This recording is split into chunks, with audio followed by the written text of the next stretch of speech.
언젠가 미국의 한 유명한 재벌이 남긴 유언에 관한 이야기를 보았던 적이 있습니다. 그는 미국을 대표하는 기업이라고 하는 평가를 받는 큰 기업을 운영하는 사람이었고, 그리고 그가 가지고 있는 재산은 한 도시 전체를 사고도 남을 만한 그러한 재산이었습니다.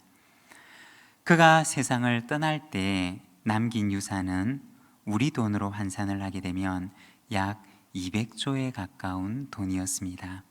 어마어마한 부자였던 것입니다. 그런데 그러한 그가 병상에 누워서 지나온 자신의 삶을 돌아보면서 마지막 인생의 유언을 남기게 되는데, 영어로는 I blew it 이라고 하는 깊은 후회를 남기는 유언을 남기고 세상을 떠났습니다. 병상에서 돌아서 자신의 인생을 가만히 생각을 해보니 평생 회사 일에 빠져서 아내나 자녀들에 대해서는 너무나 관심이 없는 삶을 살았고, 심지어는 손자, 손녀들에 대해서도 그들의 이름을 절반밖에 기억하지 못했던 것입니다. 가족들과 단란하게 보냈던 추억들은 생각해보니 손에 꼽을 정도였고, 그리고 마음을 터놓고 이야기를 나눌 수 있는 친구라고 불리는 사람은 단 한 사람도 없었던 것이었습니다. 그리고 머릿속에 떠오르는 전화번호는 회사 직원들이나 사업 관계자들 뿐이었던 것입니다. 병상에서 자신의 삶을 곰곰이 돌아본 그는 수많은 재산을 남겼지만, 그러나 마지막 그는 유언으로 I blew it 이라고 하는 후회가 담긴 말을 남기게 되었습니다. 여기서 blue라고 하는 말은 뜻이 바람이 불다 혹은 입김을 불다 라는 의미입니다. 입김으로 마치 불어버리는 것처럼 자신에게 주어진 기회들을 다 날려버렸다 라고 하는 의미였던 것입니다. 그는 어마어마한 재산을 남겼지만, 그러나 돌아보니 자신의 인생은 기회를 날려버린 인생이었다는 것입니다. 가족과 함께 사랑을 나눌 수 있는 기회를 날려버렸고, 친구를 사귈 수 있는 기회를 날려버렸고, 회사 일에만 몰두하다가 인생에 정말 귀중한 일들을 할 수 있는 기회를 날려버렸다는 것입니다. 그래서 그는 그의 인생의 마지막에 I blew it, 나는 모든 것을 날려버렸습니다 라고 하는 유언을 남기고 세상을 떠났다고 합니다. 사랑하는 여러분, 우리의 손에는 많은 재산은 없을지 모릅니다. 그렇지만 어쩌면 우리 손에는 그 많은 재산들보다 더 중요한 무언가를 할 수 있는 기회가 남아있을 수 있다는 것입니다. 그 기회가 다 지나가 버리기 전에 그것을 풀어버리지 말고 내 곁에 있는 사람들을 사랑하고, 그리고 내 곁에 있는 사람들을 소중한 친구로 만들며 살아가는 우리 모든 믿음의 가족들이 되시기를 바랍니다. 오늘은 우리가 야곱 동행의 시작이라고 하는 제목을 가지고 이 말씀을 함께 묵상을 하고자 합니다. 먼저 오늘 우리가 읽었던 이 말씀에서는 야곱이 그의 아버지의 집을 떠나게 되었던 배경에 대해서 말씀을 하고 있습니다. 야곱이 그 집을 떠나게 된 배경 속에는 형의 일탈이라고 하는 그러한 배경이 있습니다. 창세기 26장 34절과 35절의 말씀을 보면 이렇게 말씀을 합니다. 에스가 40세 헷 족속 브에리의 딸 유닉과 헷 족속 엘론의 딸 바스맛을 아내로 맞이하였더니 그들이 이삭과 리브가의 마음에 근심이 되었더라.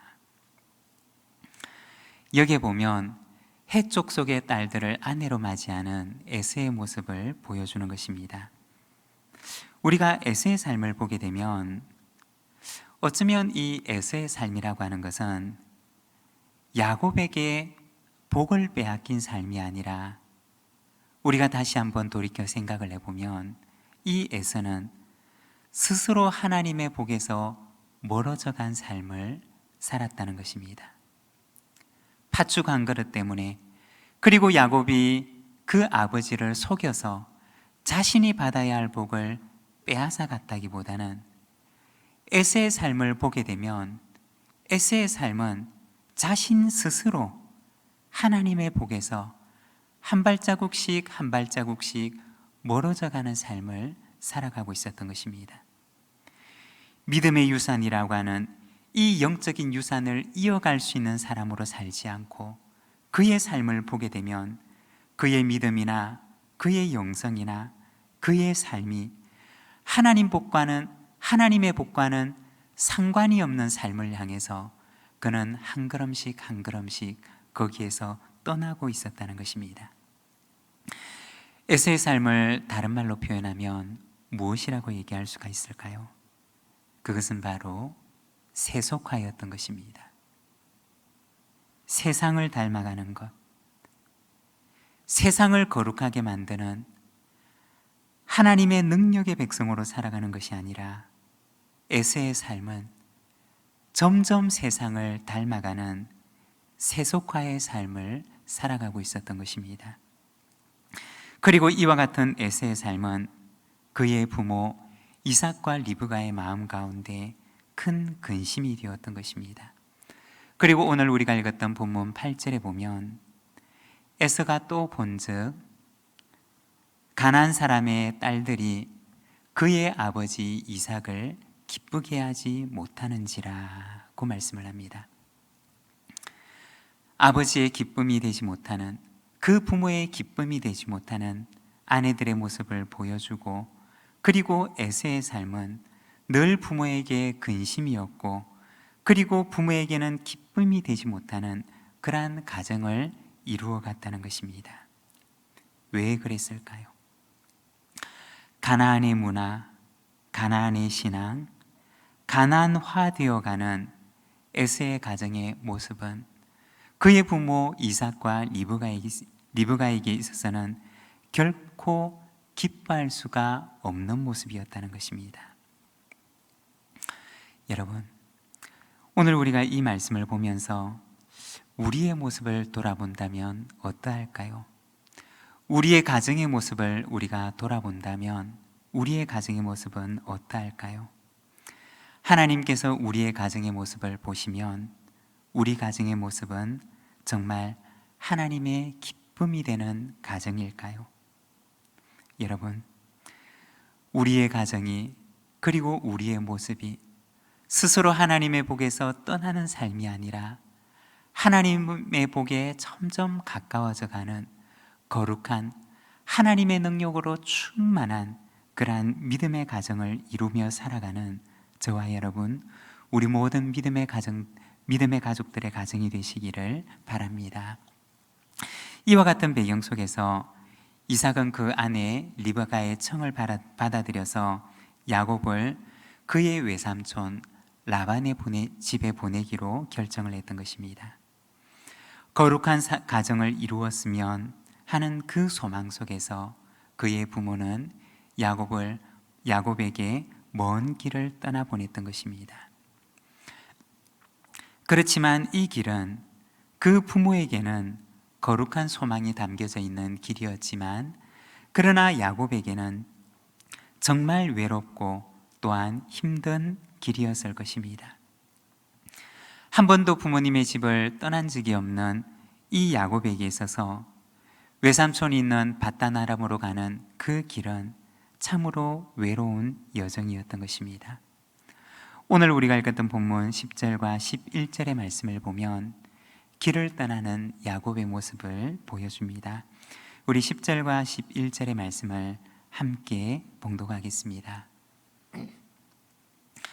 야곱이 브엘세바에서 떠나 하란으로 향하여 가더니 한 곳에 이르러는 해가 진지라 거기서 유숙하려고 그곳에 한 돌을 가져다가 베개로 삼고 거기 누워 자더니.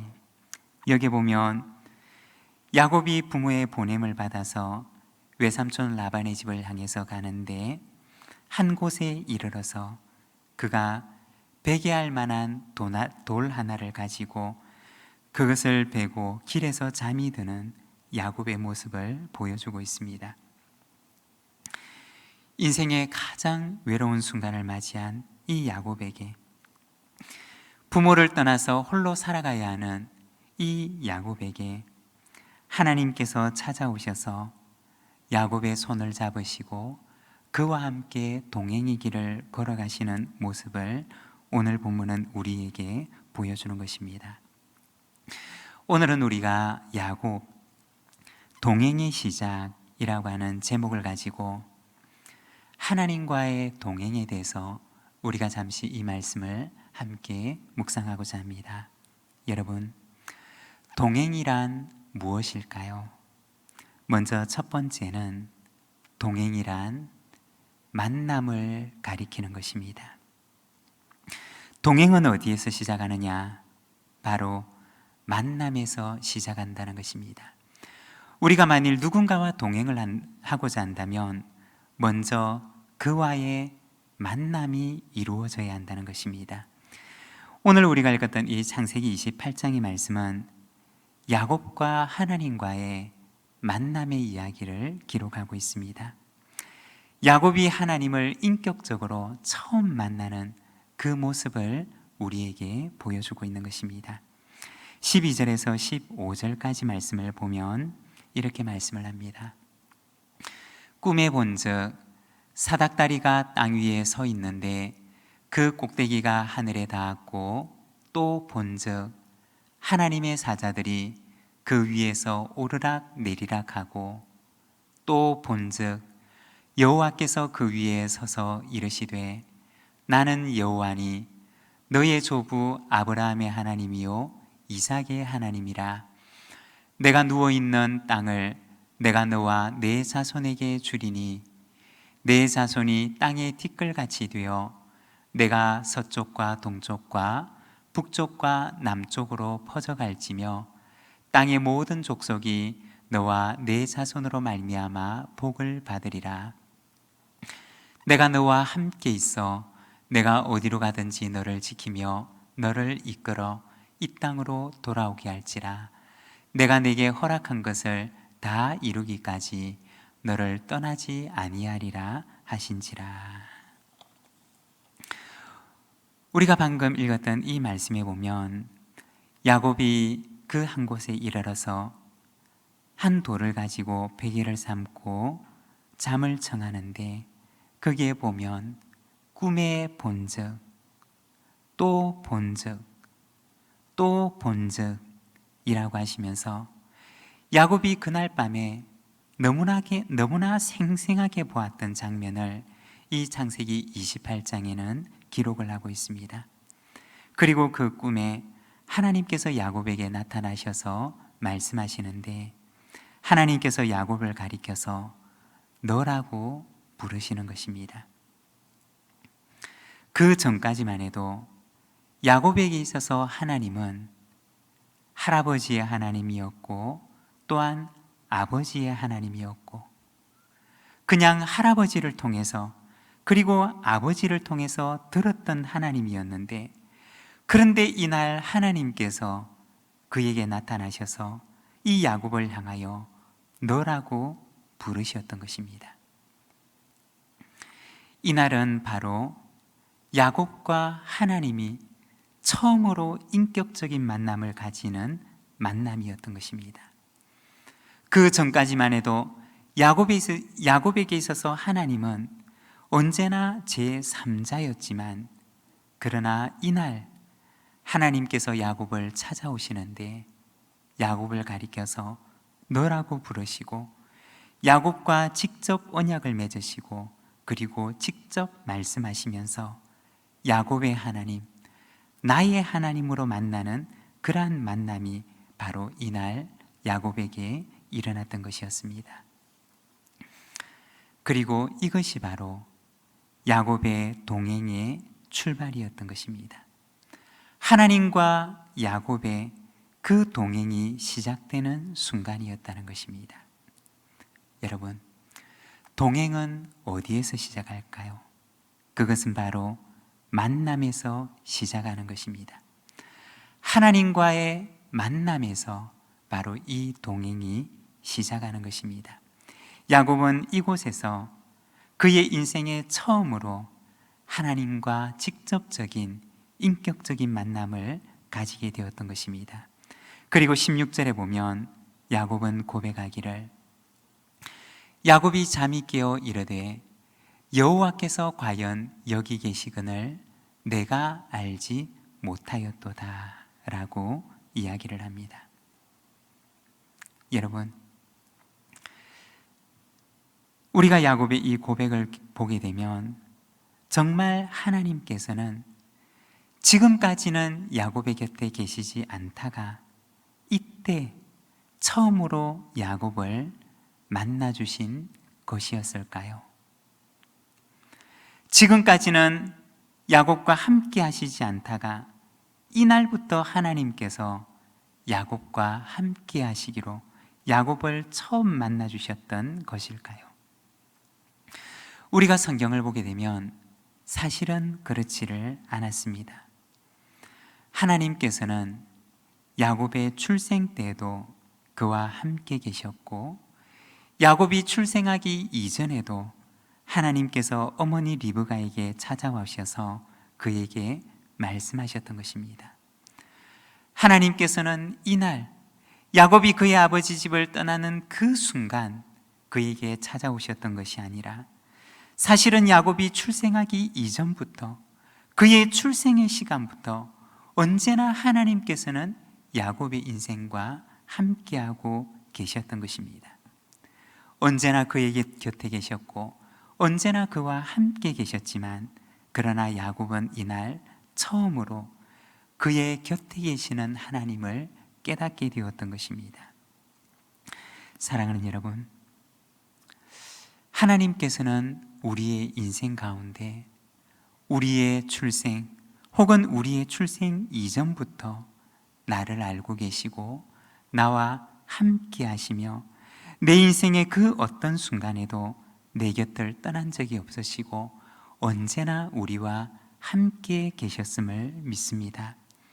그리고 오늘 지금 이 순간도 하나님께서는 우리와 함께 계시는 것입니다. 사랑하는 여러분, 우리와 함께 계시는 그 하나님을 내가 늘 느끼고 경험하며 그리고 그분을 만나고 그분과 교제하는 삶을 살아가는 우리 모든 믿음의 가족들이 되시기를 바랍니다. 그리고 두 번째는 변화입니다. 동행은 무엇이냐? 동행은 변화를 낳는다는 것입니다.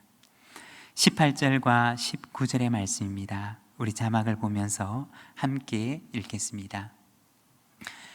야곱이 아침에 일찍이 일어나 베개로 삼았던 돌을 가져다가 기둥으로 세우고 그 위에 기름을 붓고 그곳 이름을 베델이라 하였더라. 이 성의 옛 이름은 루스더라. 아마도 야곱은 한밤중에 꿈을 꾸었을 것입니다. 그리고 아침이 되기를 기다렸다가 동이 트자마자 그는 자신이 베개로 삼았던 그 돌을 기둥으로 세우고 그 위에 기름을 붓고 그는 그곳을 베델이라고 칭하게 됩니다.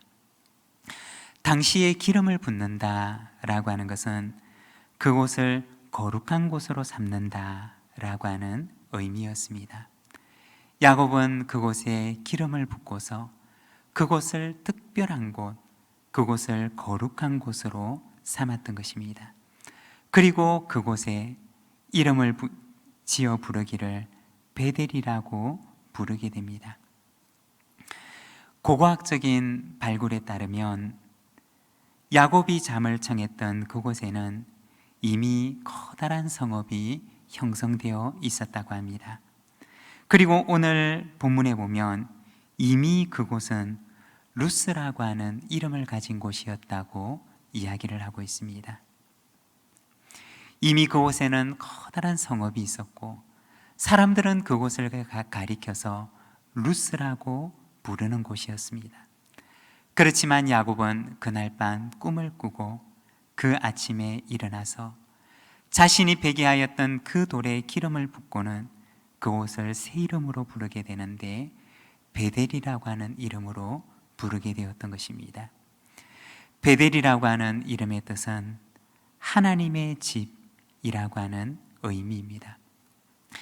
야곱은 자기가 하나님을 만났던 그 장소를 하나님의 집 베델이라고 칭했던 것입니다.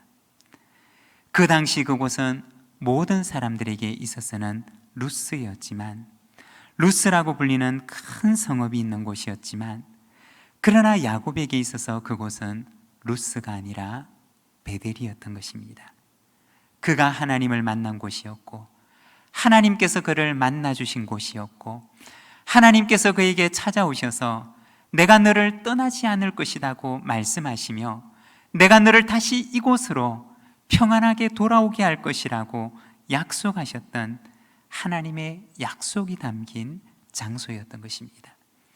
그리고 그는 하나님 앞에 서원하는데 그 베델은 다 모든 사람들이 루스라고 부르는 그러한 성이 아니라 야곱에게 있어서만큼은 하나님과 만난 자리, 그리고 하나님께서 내게 약속하신 곳, 그리고 내가 하나님께 서원을 드린 그러한 믿음과 신앙의 장소였던 것입니다.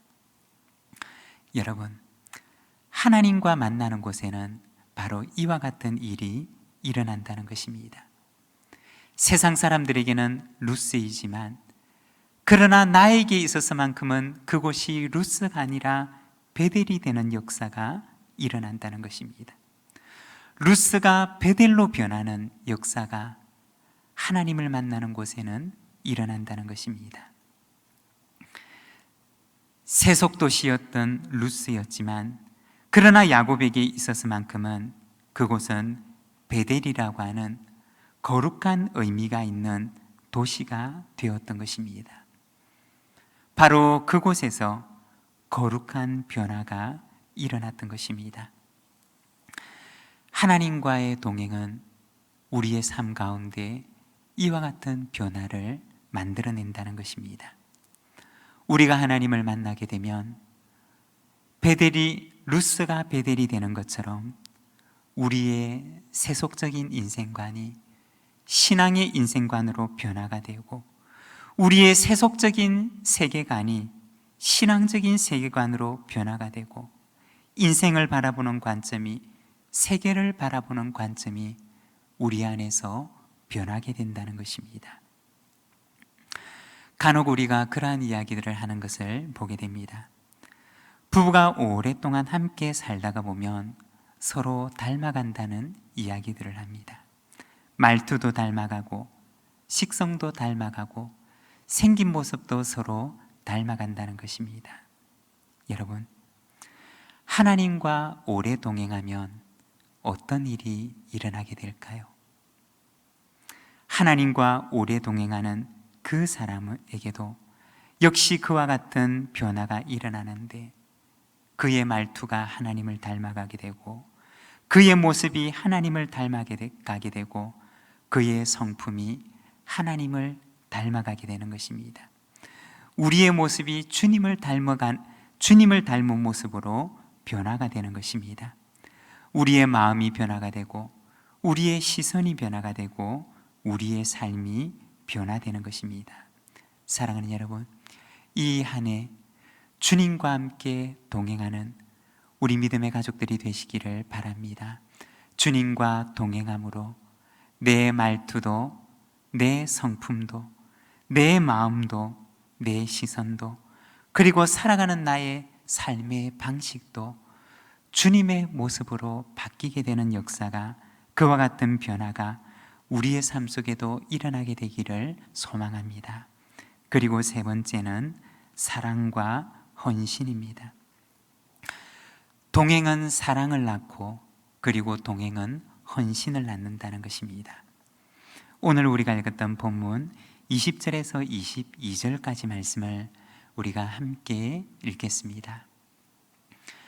야곱이 서원하여 이르되 하나님이 나와 함께 계셔서 내가 가는 이 길에서 나를 지키시고 먹을 떡과 입을 옷을 주시어 내가 평안히 아버지 집으로 돌아가게 하시오면 여호와께서 나의 하나님이 되실 것이요 내가 기둥으로 세운 이 돌이 하나님의 집이 될 것이요 하나님께서 내게 주신 모든 것에서 10분의 1을 내가 반드시 하나님께 드리겠나이다 하였더라. 아멘.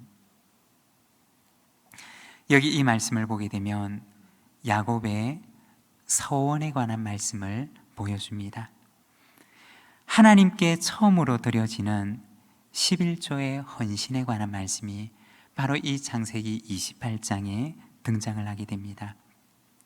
우리가 창세기를 보게 되면 앞에서는 아브라함의 11조에 관한 이야기가 나오지만 그러나 그 아브라함의 11조는 멜기세덱에게 드려졌던 11조였습니다. 그렇지만 이 창세기 28장은 하나님께 직접 드려지는 11조에 대한 말씀을 기록하고 있습니다. 바로 야곱의 서원과 야곱의 헌신에 대해서 기록을 하는 것입니다. 그런데 여기 나오는 서원이라고 하는 것은 조건적인 헌신에 대한 약속을 가리키는 것입니다. 하나님, 만일에 하나님께서 내게 이렇게 해주신다면 나도 하나님께 이렇게 헌신하겠습니다 라고 하는 것이 바로 서원인 것입니다. 조건적인 약속인 것입니다. 야곱은 하나님을 처음 만난 그 자리에서 서원하는데, 하나님, 만일에 하나님께서 나를 평안히 집으로 돌아오게 해주시면 나도 하나님께 내 소원을 이행할 것인데, 하나님은 나의 하나님이 되실 것이고 이곳은 하나님의 집이 될 것이고 그리고 내게 주신 모든 것에서 내가 10분의 1을 하나님께 드리겠습니다 라고 소원을 합니다. 조건이 달려있는 헌신에 대한 약속이었던 것입니다. 여러분, 무엇을 의미하는 것일까요? 바로 야곱의 믿음이 이제 시작이라는 것입니다. 하나님과 만남을 가졌지만 그러나 아직까지 야곱이 하나님을 아는 알은 어린아이와 같은 알미였다는 것입니다. 아직까지 충분하게 하나님을 알지 못했고 그리고 아직까지 충분하게 하나님을 신뢰하지 못하는 어린아이와 같은 야곱의 신앙과 알을 보여주는 것입니다. 그래서 그는 하나님께 소원을 하지만 하나님께서 내게 이렇게 해주시면 나도 하나님께 이렇게 헌신하겠습니다 라고 약속을 하는 것입니다. 비록 어린아이 같은 신앙이지만 그러나 그럼에도 불구하고 야곱은 하나님과의 이 만남에서 하나님과의 긴 동행을 시작하게 되었던 것입니다. 그리고 기나긴 그의 인생의 여정을 통해서 야곱은 하나님을 조금씩 더 알아나가게 되는 것입니다. 사랑하는 여러분, 우리의 인생의 여정은 우리가 하나님을 알아나가는 영적인 여정입니다. 마치 야곱이 하나님을 처음 만나고 어린아이 같은 신앙에서 시작해서 조금씩 하나님을 알아나가게 되고 나중에는 하나님 앞에 자신의 전부를 드리는 그러한 그 순간에 이르기까지 그는 영적인 여정을 떠나기 시작하는데 하나님을 조금씩 알아나가는 하나님과 함께하는 동행의 여정의 길을 떠났던 것입니다. 사랑하는 여러분, 우리의 인생의 여정도 바로 이와 같은 여정일 것입니다. 처음에는 우리의 삶이 이 야곱과 같이 아주 어린아이 같은 믿음이지만, 그러나 하나님께서는 우리의 인생을 한 걸음씩 한 걸음씩 인도하시는데, 더 큰 믿음을 향하여, 더 많은 신뢰를 향하여 하나님께서는 우리의 삶을 인도하십니다. 사랑하는 여러분, 2022년 이 한 해 우리는 주님과 함께 동행하는 해가 되기를 소망하는 마음으로 이 한 해를 시작하였습니다. 야곱처럼 비록 첫걸음이지만 그러나 주님과 함께 긴 동행을 하는 저와 여러분, 우리 모든 부산진 믿음의 가족들이 삶이 되시기를 바랍니다. 야곱의 이 동행이 더 큰 복의 문을 여는 동행이 되었던 것처럼, 주님과 동행하는 바로 이 길이 더 큰 은혜를 향하여 나아가는 이 길이 될 줄로 믿습니다. 주님과 함께 동행함으로 더 큰 은혜를 향하여 나아가는 저와 여러분의 삶이 되기를 소망합니다. 오늘 우리에게 주신 말씀을 생각하면서 우리가 함께 기도하기를 원합니다. 동행은 어디에서 시작되느냐? 동행은 하나님과의 만남에서 시작합니다. 그리고 그 동행은 우리의 삶 속에 변화를 만들어 갑니다. 그리고 그 동행은 하나님을 더 많이 사랑하도록, 그리고 하나님께 더 깊은 헌신을 향하여 우리를 이끌어 가십니다. 하나님과 함께 동행하며, 비록 지금은 어린아이 같은 삶이지만 그러나 주님을 더 많이 아는 장성한 그리스도의 장성한 분량에 이르기까지 우리의 믿음이 주를 향하여 자라가게 하옵소서. 우리 시간 함께 기도하며 하나님 앞에 나가겠습니다.